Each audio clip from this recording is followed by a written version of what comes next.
Hi mga ka-darling ko, so karon na adlaw na ami sa Osmeña, Surigao del Sur.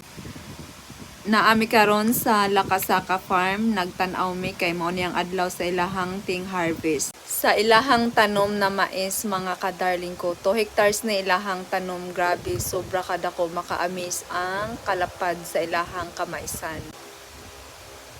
Mao niyang ilang na harvest na pag-abot na mo, mga sinako na.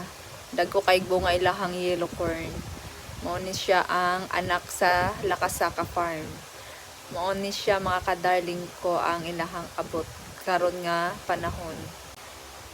Mao lang gid ang nakanay sa farmers pag mga kugihan, daghan gid og maani.